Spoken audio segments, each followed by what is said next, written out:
हाँ जी सर, बिल्कुल सर, इस गोल्ड की बहुत ज्यादा जरूरत थी मुझे, क्योंकि सिल्वर आया था और हारी भी 3-2 से थी। तो इस गोल्ड की बहुत ज्यादा जरूरत थी, क्योंकि मेरी नींद उड़ी हुई थी पूरे पिछले एक महीने से मुझे नींद सोने में प्रॉब्लम आई थी, क्योंकि जब भी मैं सोचती थी तो वही जो मेरी लिवरपूल की फाइनल फाइट थी वही रिमाइंड होती थी दिमाग में बार बार। सुबह उठती तो कुछ दिन तो मतलब 10 दिन तो स्टार्टिंग में सुबह भी यही याद रहता था कि तुमने वहां पे हारा था। तो ये गोल्ड सर बहुत जरूरी था मेरे लिए। हाँ जी सर। सर जो फाइनल फाइट थी वो मेरी उज्बेकिस्तान की बॉक्सर के साथ थी।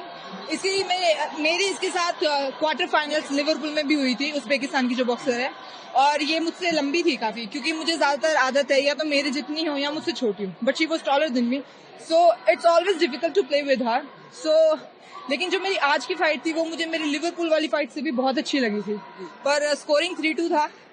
मतलब मुझे लगा हुआ कहीं मेरे देश में मुझे ही ना हराते चीटिंग करके। विशेष प्लान बनाया था आज की स्पाउट के लिए? हाँ जी सर, जो पिछली मेरी फाइट थी उसको मद्देनजर रखते हुए मेरे कोचिंग से जो मेरी बात हुई थी कि अटैक कैसे लेने इस पे, लॉन्ग रेंज से कैसे खेलना है, तो प्लान तो किया था सर।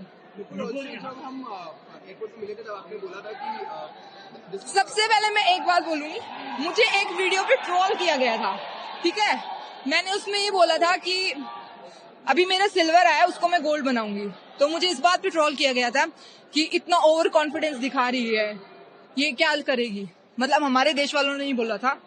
तो सबसे पहले मैं उन सभी को बोलना चाहूंगी कि मेरे भाइयों और बहनों, आप लोगों से रिक्वेस्ट है कि जब तक हम उस बारे में सोचेंगे नहीं, मतलब कॉन्फिडेंटली हम सोचेंगे नहीं कि मुझे वो चीज अचीव करनी है, तब तक हम वहाँ पे नहीं पहुंचेंगे। तो प्लीज इतनी छोटी छोटी बातों पे ट्रोल मत कीजिए। ट्रोल का कुछ असर भी पड़ता है क्या? सर बिल्कुल पड़ा, क्योंकि मैं आपको सच्ची बताती हूँ, मैं इतना सोशल मीडिया यूज नहीं करती, तो वो तो जब ट्रोलिंग हो ली थी, सब कुछ हो लिया था, 4-5 दिन बाद जब मुझे पता चला कि मैं इस बात पे भी ट्रोल कर दिया, मुझे बिल्कुल भी अच्छा नहीं लगा था।